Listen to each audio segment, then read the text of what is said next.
Hello and welcome to the Womxn Show. I'm Lenina Rassool and today we are speaking about child protection and child safety. The country has galvanized in the wake of the disappearance of 6-year-old Jocelyn Smith from Saldanha Bay. And while governments, communities and activists have mobilized to search for the little girl, at the same time misinformation, opinions and blame narratives have flooded social media and disrupted efforts to find the child.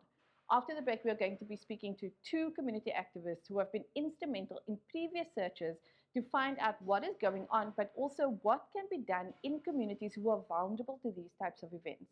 Before that, we're going to have a look at a short video that tells us what to do when a child goes missing. Let's have a look.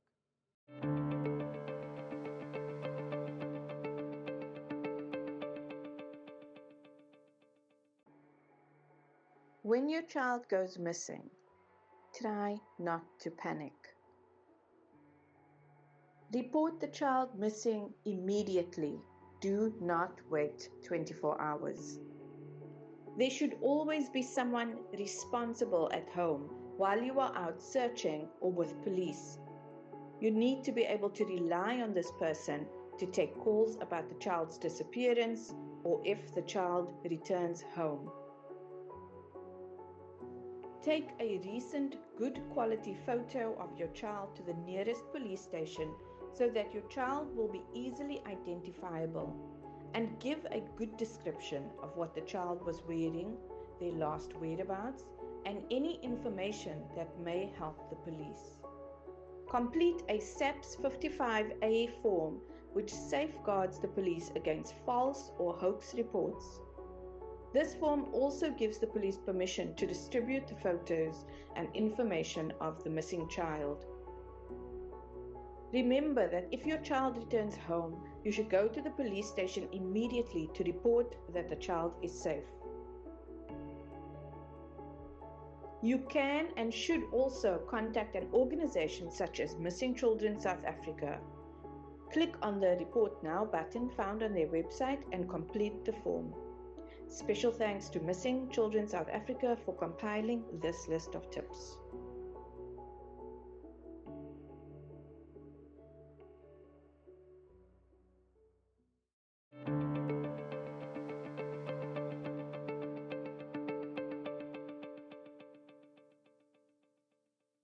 That was a short video on what to do if a child goes missing. We are going to take a short break, but we'll be back with more after this.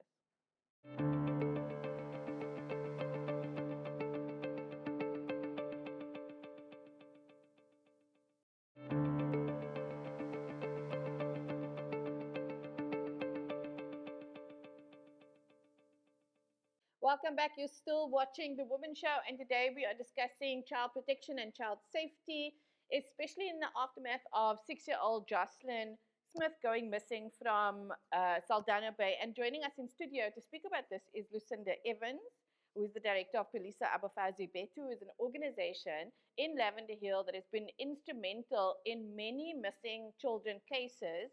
And actually, Lucinda, you're going to tell us a little bit more about your organization because it's a lot more than child protection. So thank you for joining us, first of all. And can you give us a brief introduction to your organization and what you do? Hi, Lenina. Yeah, I'm the founder director of Philisa Abafazi Bethu.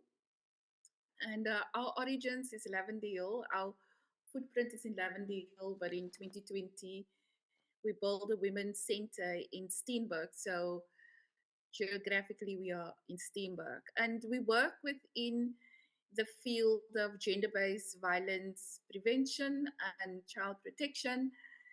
And this year, 10th of March, will mark 7 years ago where our lives as an organization, but my life as a mother, as a woman, as an activist, changed tremendously on a Friday night when Renee Tracy Roman's family came to my house looking for help because the 13-year-old child been missing at 3 o'clock in the afternoon. And, you know, we have learned a lot from that experience.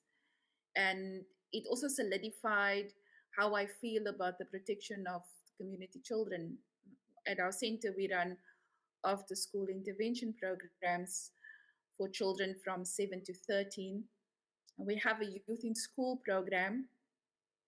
We work with senior citizens, and we have two emergency gender-based violence safe houses. But having said that, I, I have a deep passion and concern about child safety and protection as a whole, not just in my immediate community, but also in the country. I also followed a case 5 years ago, the Liakat Lee mentor case in Johannesburg. And this little 4-year-old went missing. His body was never found.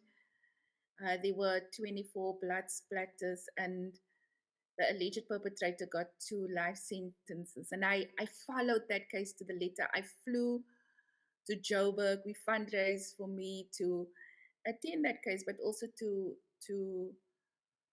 support the family. And from that case, we've also learned a lot around the criminal justice system and how it deals with child murders, and also with Renee and some of the other cases that I have followed. Thank you, Lucinda. And that's so sobering. And it's really, you're bringing in a lot of the lessons that have been learned. I think what has become, or what feels a little bit different with this case, I mean, there have been high profile missing children's cases before, but the levels of misinformation and disinformation that is sort of going around, and the levels, I think the high level of narrative by people who are just citizens and not experts, and even family members and so forth. We're seeing a lot. Just this morning, I was looking at an article where they were urging citizens not to just randomly spread any information without it being verified. Can you, at this point, give us an update um, on the Jocelyn Smith case? Where are we now? And your thoughts on sort of how this has been handled in such a public way. And I think especially as someone with so much experience in these cases previously, who has worked with families who are dealing with missing children, to maybe just speak to some of the audiences out there who are part of this narrative, but not in an official way, if I can put it that way. I want to start off by saying, Lenina, that I chose not to go to Saldanha, and I was deeply triggered with Jocelyn's disappearance. And we have one of our women leaders from our 1 Billion Rising women's group that lives in Saldanha. So when she picked up the phone and she said, we have a problem, and she explained to us, my initial response to her was that we were not going to come. And simply, I stood back and I started following to the letter. I have to say thank you to everybody. And I want to start off with the South African Police Services, because even though there is so much critique against the police, but let's look at those officers that have had to navigate in a very difficult situation, which is it's in the country is following this case, but the South African Police Services has got something called the standing operations procedure. When children goes missing, when somebody goes to the police station and the officer at the desk, there is, and let's put it, a set of rules that has to be followed in terms of intervention. There should be a joint operations center or command center put up immediately, and for the role players then to come in. Your community police forums, your neighborhood watchers, your people of interest, so that there's a point of coordination and a point of reporting.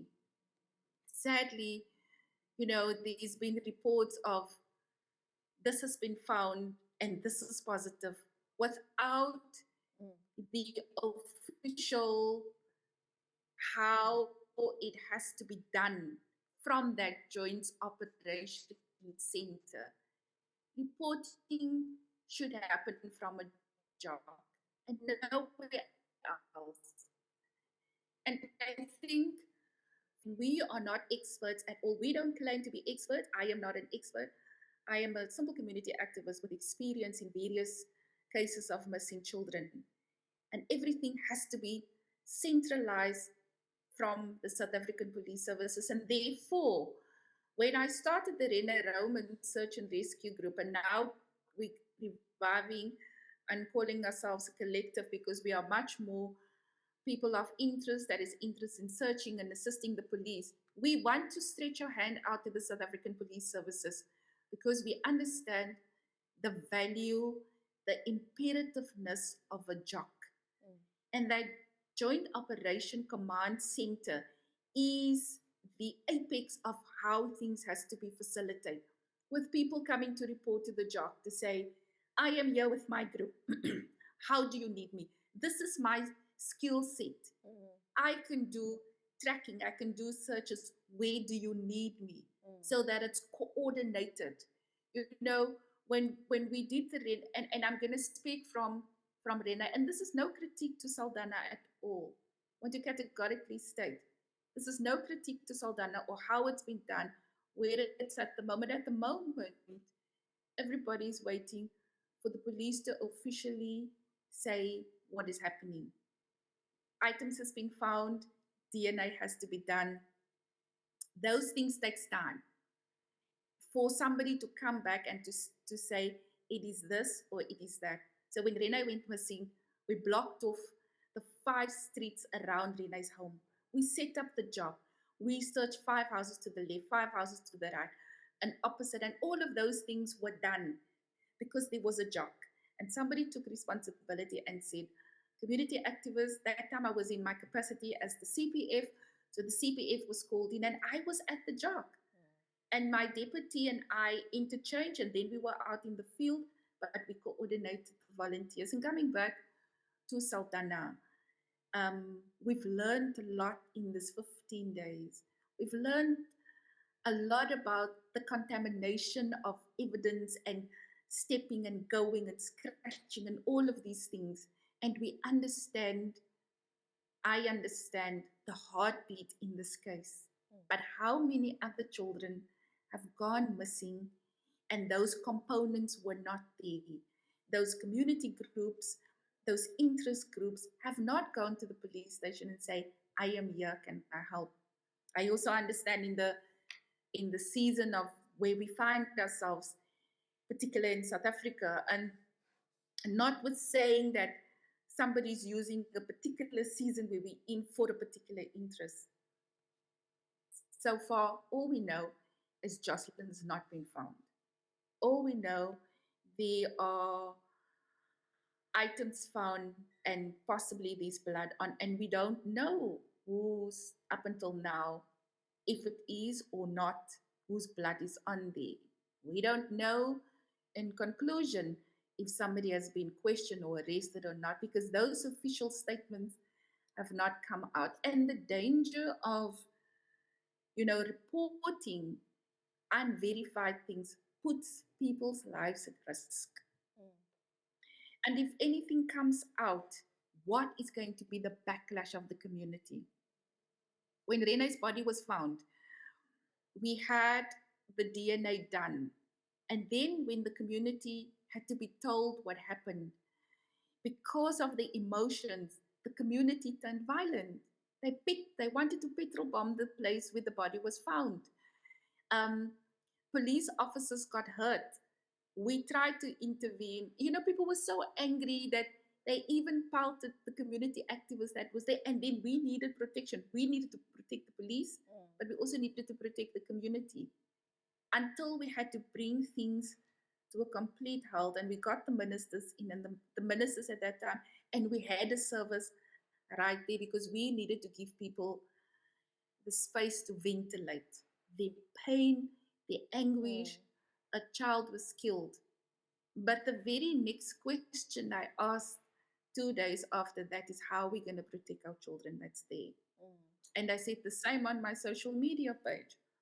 While the case of Jocelyn is ongoing, where are the other stakeholders? Your community police forums, your Department of Social Development, your child rights activists and organizations. to be in that informal settlement. So I've looked at some of the video footages. I've looked from a narrative as a protector for children. And the mother would openly say, yes, I left my child to sleep and then I went to smoke.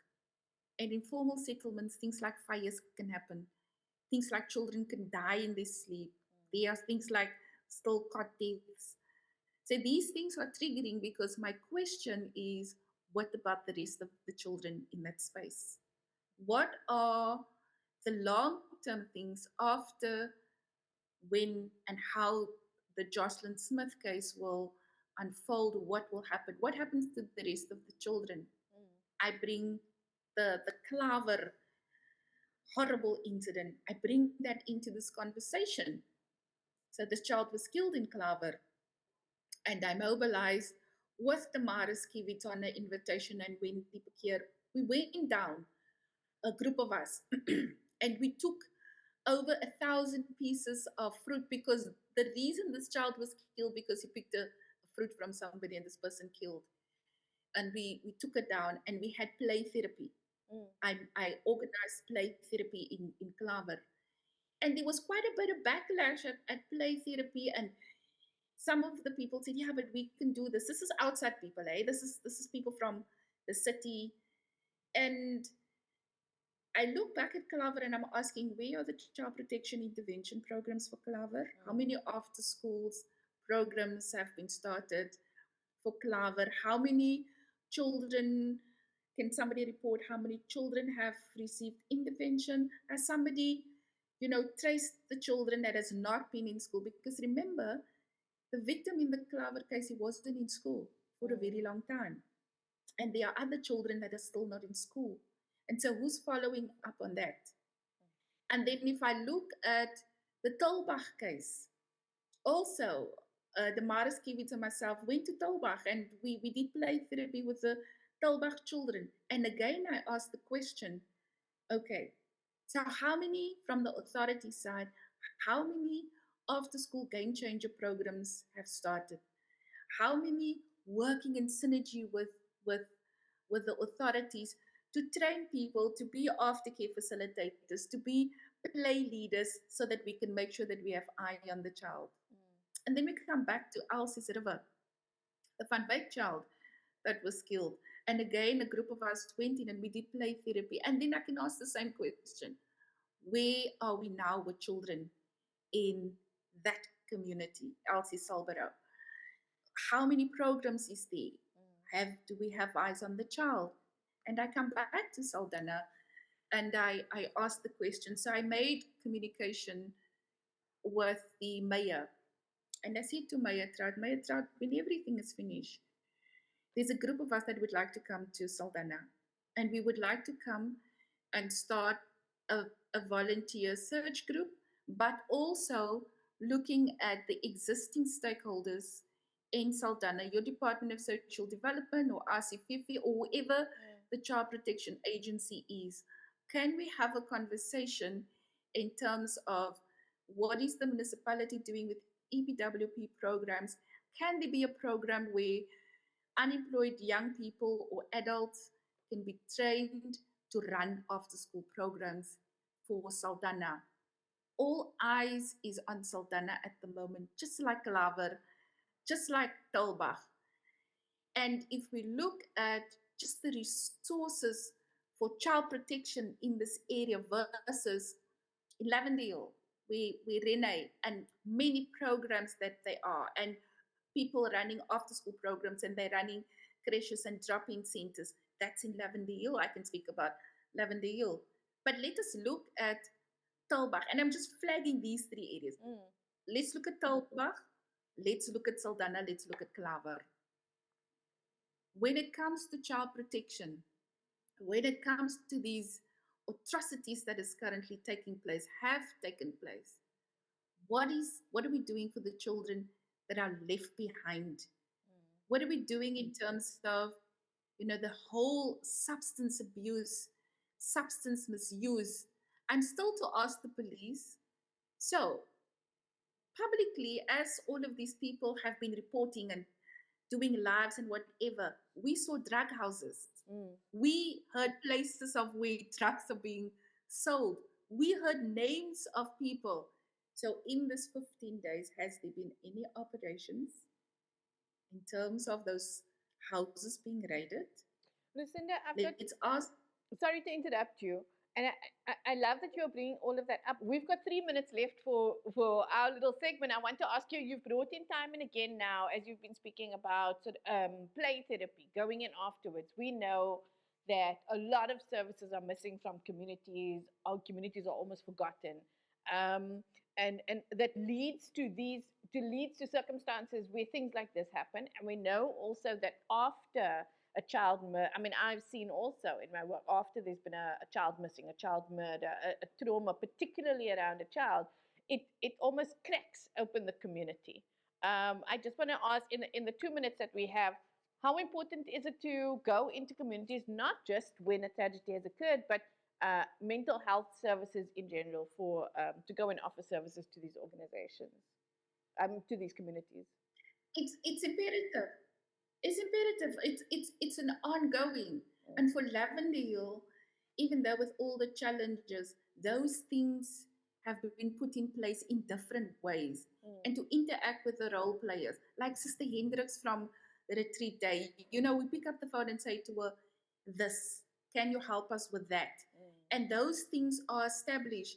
And it's important, Lenina, that we understand it's the role of the activists, it's the role of the social development, it's the role of Department of Health, including the South African Police Services.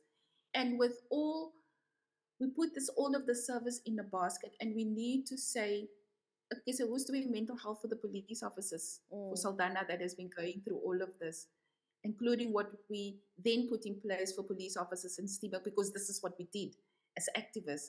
We demanded that people be debriefed and they be part of the healing.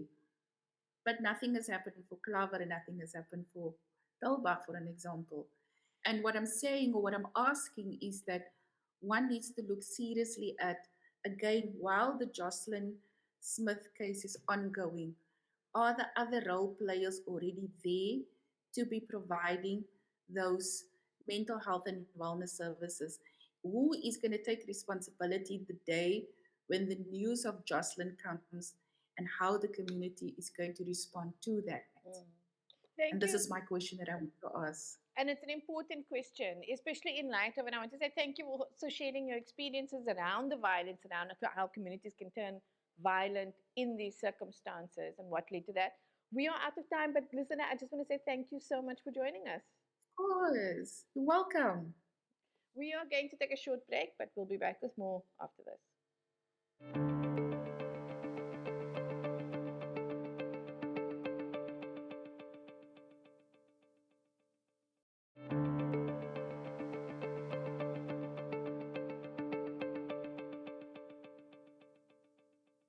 Welcome back. You're still watching The Womxn Show, and we are still in discussion about child safety and child protection in the wake of the disappearance of 6-year-old Justin Smith from Saldanha Bay.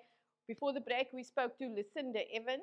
Now we are in studio with Damaris, who is a community liaison officer in the community engagement unit of the University of the Western Cape. Damaris, thank you very much for joining us. Thank you very much for having me. It's a privilege doing the interview.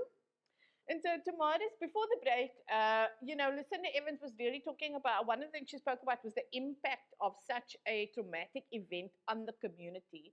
And I, myself, as a journalist, I've covered child murders, for example. And one of the things that was really interesting to see was, we don't have collective mobilization of resources to heal the community after something like this. There are sometimes provision made for the family, but the community as a whole, as I spoke to neighbors and so forth, are sort of left hanging to deal with this kind of tragedy. Many of them who knew the child, knew the family, and so forth. I wanted to just come in and start with, how does an event like this, given that you work in communities, how do events like this impact the community? It impacts the community sometimes horrifically, because for some people, something like that as happened maybe years ago, and they've never had closure. They've never dealt with this issue. So here, there's a recurrence of the similar thing, and whether the child is alive or whether the child will be found murdered, we don't know. But the impact of that trauma, not just on the children that was in a class or the children that played with her in the community, but the community as a whole. And I remember with the community of Klaver, you need to have a holistic approach, because myself and Lucinda did a day with the kids in Klaver post the death, post the burial. We then did a touchdown with the children. But the trauma that surfaced just amongst the children, then you ask yourself, what about the trauma of the adults and the community as a whole? And 4 years post-COVID, we have never really engaged around the loss of COVID, because a lot of people were not maybe directly impacted or, but they were affected by the scourge of COVID. And so it's almost like a ripple effect post 2020, because between 2020 and 2022, we didn't really see these kind of things happen, because there was a shutdown, people didn't have a lot of movement. So all of these things happened in-house. So the trauma were possibly indoors. Yeah. And nobody spoke about it. So 2022, we kind of have a slack, and then we see the killing of the Klaver boy. We see the killing in Johannesburg, Pretoria, on that whole East Rand side of children, And then you ask yourself, and social development will tell you, no, we've done an intervention. What is the intervention? What is the follow-up on the intervention? Who is it handed to ensure that within 3 months, within 6 months, within a year, you do have a kind of follow-up, pick-up of the reality of communities. And that is the sad reality. We've seen it in Tulbagh, we've seen it in Klaver, I've seen it many a times in the community of Delft and West Bank. And it's really, we need to find a way of collaboration in the serious sense of working together. Because it's not my territory, it's not your territory, it's communities. And communities don't care who comes in and do what, as long as we don't perpetuate the situation and make communities more vulnerable to these kind of traumas and exposure. And at the moment, that is currently what is happening in the community of Saldanha, is the perpetuation of politicians and people that are not really looking at the traumatic impact of a child gone missing. Thank you, Damaris. I want to actually just jump on there. When we talk about the vulnerability of vulnerability that leaves communities are vulnerable to these traumas. And so I was doing a little bit of research about some of the work that's done in communities, or work that's done, or research that's done to strengthen communities. And we know that these issues are very complex. They are historical. Some of the papers speak about, spatial apartheid, this historical legacy that we have, spatial apartheid planning. We want to look at this. Unemployment is mentioned, there's high gangsterism that is mentioned, there's drug and alcohol abuse. All of these things contribute to making communities vulnerable to these types of traumas. Lucinda Evans, before the break, was speaking about who is looking after the children. Are the children in school? Who's making sure that the children are going to school? Are there enough aftercare facilities, etc.? You work directly in communities. Can you tell us a little bit more about the gaps that you see that make communities vulnerable? Where do I start? They're huge. I know, I'm They are sorry. huge. And let me tell you, the communities on the outskirts, because look, those are rural communities. Mm, The rural communities don't have the same services that urban communities have. mm, So what are we talking about? We're actually talking about nothing. The social workers are not available as easy as you find it in urban communities. The social worker will maybe go there once or twice a month. Is that enough?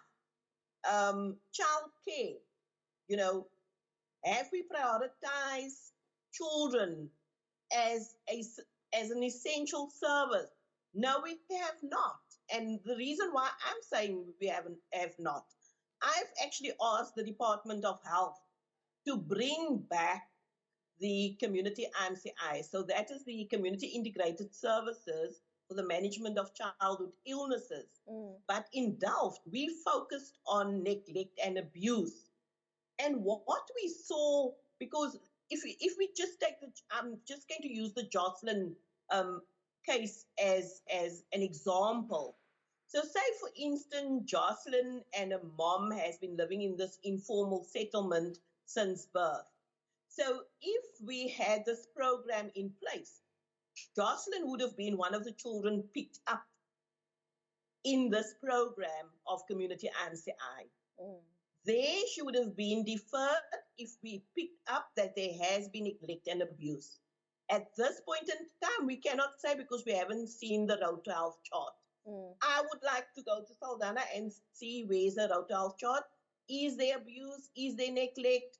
Was she well taken care of? All of those things. Because you see in communities where these kind of things are not important to parents. mm, Under our nose, in the Symphony Gateway, for instance, in 2018-2019, the fire station of Belhar saw between 50 to 60 dead children on arrival between midnight and 5 o'clock in the morning. So are the services in place and intact to make sure that children are our priority? mm, I don't think so. And again, it comes back. A lot of research is done. But what is the outcome of the research? How does this research outcomes impact policy and policy change? And I think that is where we have a miss, is the fact that loads of research is done. How does our research impact the lives of children, and especially children in rural communities? Because it is our rural children that are vulnerable much more than our children in urban areas. Because in urban areas, you will get somebody that is going to feed that child at the traffic light. mm, You will get somebody that's going to take that child a pair of shoes if the child don't have shoes. Or pick up the child and, maybe go to the police or make sure the child is placed in safe houses or something like that. In rural communities, that's not the reality. The reality of children in rural communities, it's dire. I see it on farms. I see it in rural communities. It's devastating. mm. And then we talk about counseling. There's none. I did a candlelight ceremony in the community of Tolbach in December. I needed to ensure out of my pocket that I provide for backup counseling because people fall apart. Mm, People don't know where to go. mm, People just say they refer me to the dominee or everybody's not in church. So we can't think that everybody's going to have a dominee or a pastor or a priest. That's not the reality for a lot of people. So that is where we are, and the dire need right now, and we see it in the Jocelyn case, is for coordination, collaboration of service, and making sure that our intelligence and forensic investigation are done as it should be done. mm. Thank you so much, Damaris. I wanted to, given your work and you've given such great input in terms of how communities are vulnerable. So when we look at a situation like this and we imagine that a lot of people are watching, I imagine that a lot of the audiences are watching that are feeling sort of a lot of feelings around this. They might be feeling the need to mobilize more. There might be, Lucinda Evans mentioned, and what I've been seeing a lot in social media, among activists, but among journalists also who were involved in sort of previous missing children cases, a lot of people are very triggered. A lot of people are feeling sort of an active trauma around this case that is centered around this case. What can people do sort of as individuals, but also collectively in communities to support themselves and support each other? I think for me, the importance is to bring back hands of our children. That was started in Delft in 1998. It ran in Delft with then Childline and Lifeline and Child Protection in the Office of Community Safety. That has died out, you know. And so people are also not, your child is my child. We need to bring back that. Yes, parents are going to be angry if you address their children inappropriately or so on.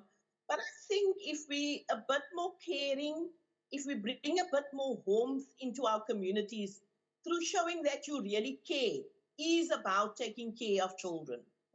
And that is what is missing at the moment, is the hands of our children movement.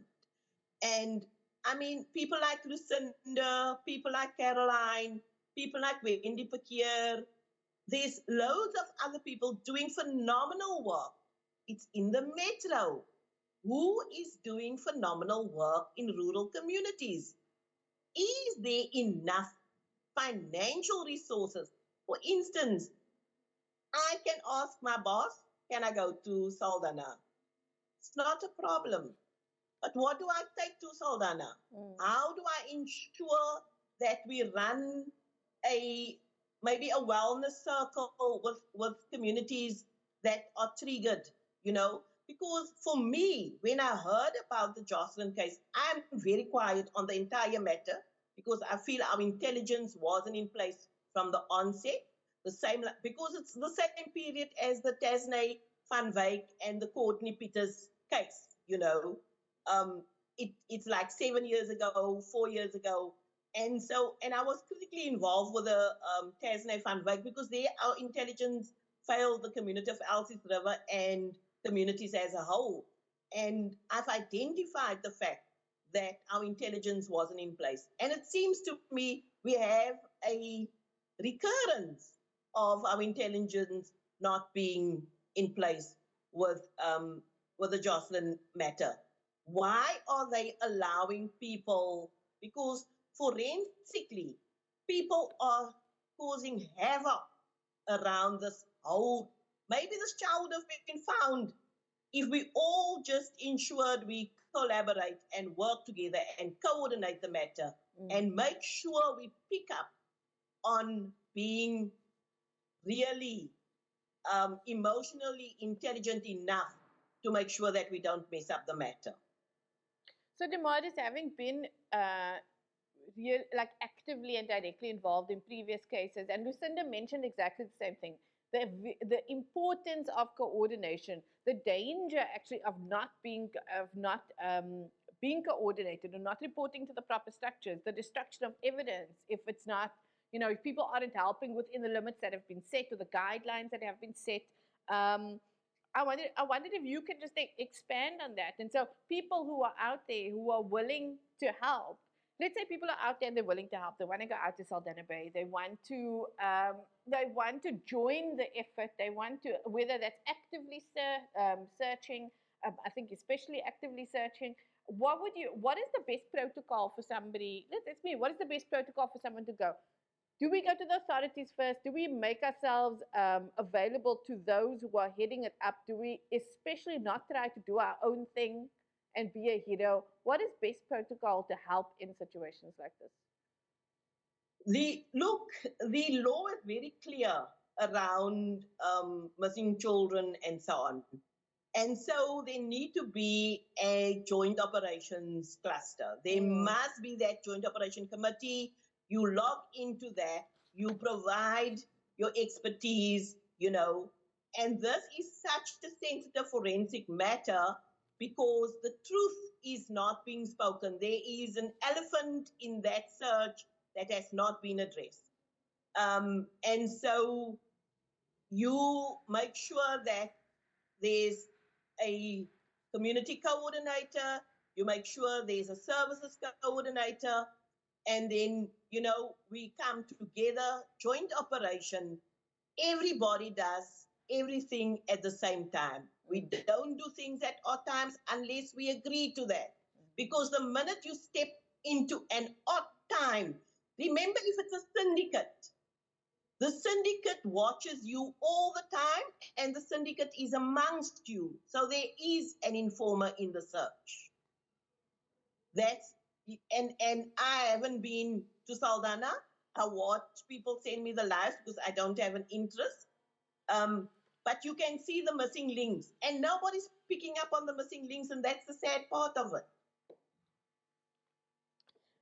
I hear exactly what you're saying, and that's so important. Lucinda also mentioned the joint operations cluster, and so again, I just want to reiterate: if anybody wants to get involved, that they should, seek out that body.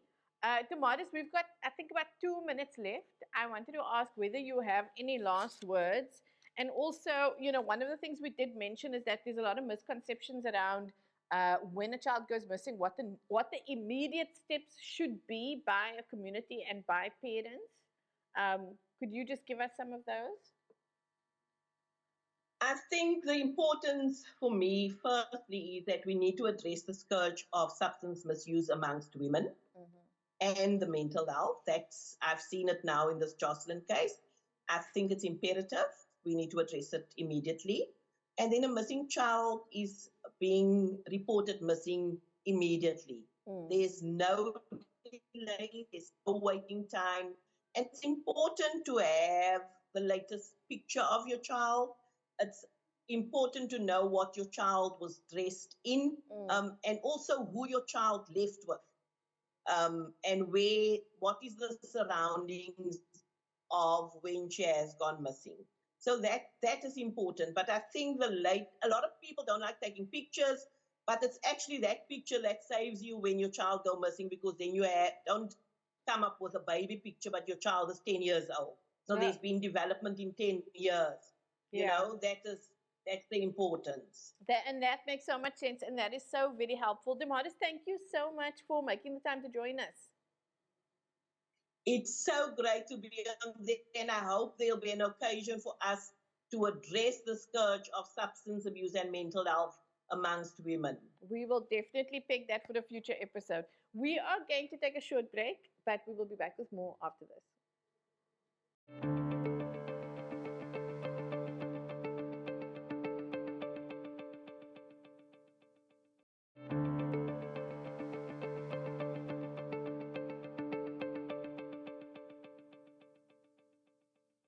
Welcome back. You're still watching The Womxn Show, and we've been speaking about child protection and child safety. Now, we've been having a really intense conversation about the type of processes and traumas that communities experience when a child goes missing, is harmed, or murdered. One of the elements that emerged really strongly was mental health. And for that reason, we're going to conclude the episode with a short video on what type of support children need to grow into healthy adults. Let's have a look.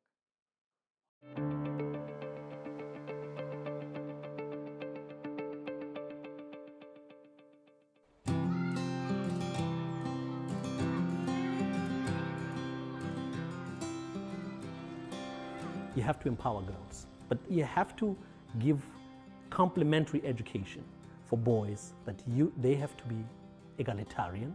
You have to nurture this. You have to talk to them all the time that, of course, girls can do this. You have to make movies that show that girls can do anything boys. They can drive trucks, they can be superheroes, including that, of course, you can marry Joe or Jack. You're teaching them about sexuality. This kind of work is important because masculinities is more rigid than femininities. So we allow girls a little more space to play with their identities. Boys, a lot more rigid as soon as they get to a certain age, that they can't wear certain things, they can't be pushing prams. but we allow girls to play with trucks. So you have to have this complementary work about patriarchy and about attitudes around equality for boys, girls, and other genders. We talk about gender a lot, even with my son. He plays with dolls. They would tease him and say, "Hey, why are you playing with this? Why are you wearing this? Why are you wearing a skirt today?" I said, "There's nothing wrong. If he wants to play with girls, if he wants to put on a weave, it's okay. It suits him. And if we go to the shop, if he says, 'I want you to buy a doll for me,' the Barbie doll with high heels, I do that."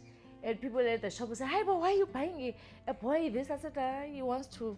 And I would educate them, even at the mall. I say, "Listen here, if I buy this, I'm not buying this because I want him to be a lesbian or gay or what, but I'm teaching him nurturing because he's going to be a father. So you must know that if you've got a girl, you must do certain things to a girl. You must buy pads and so on." So he's fully aware. If I ask him if I'm taking a bath, he says, "Oh, please bring me panty liner." He will know what a panty liner is. Even all of them, they know, because that's how I am. I'm open. That's the kind of relationship we have. You have to think very hard about the work that you need to put in raising kind, generous, happy, egalitarian boy. Actually, this is a lot of work, a lot of invisible work.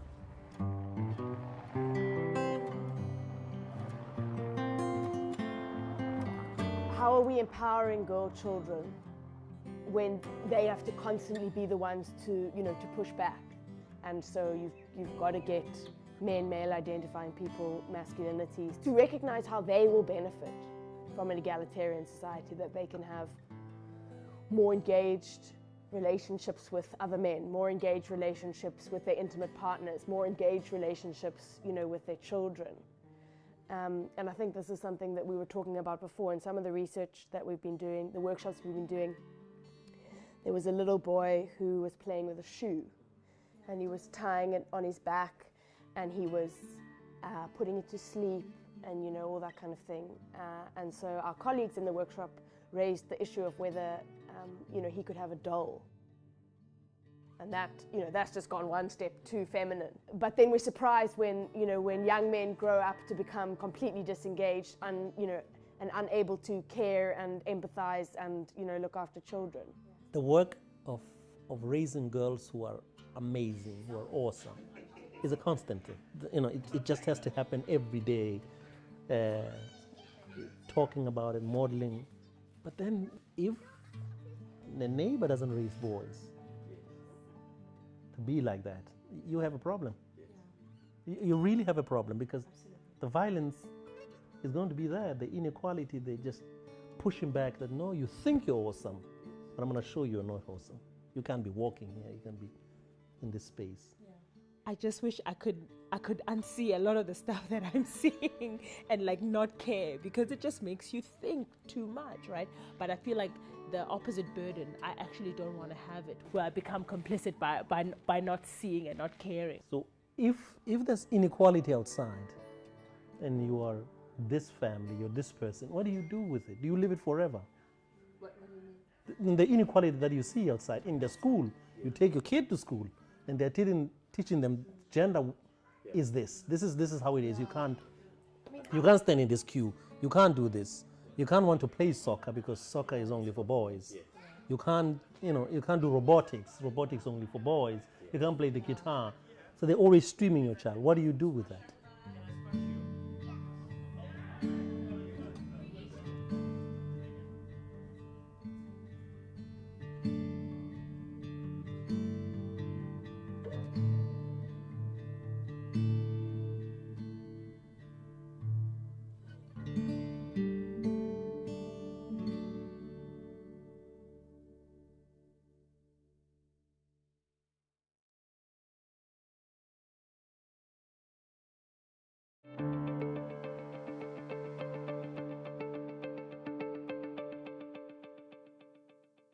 That was a short video on supporting children to grow into healthy adults.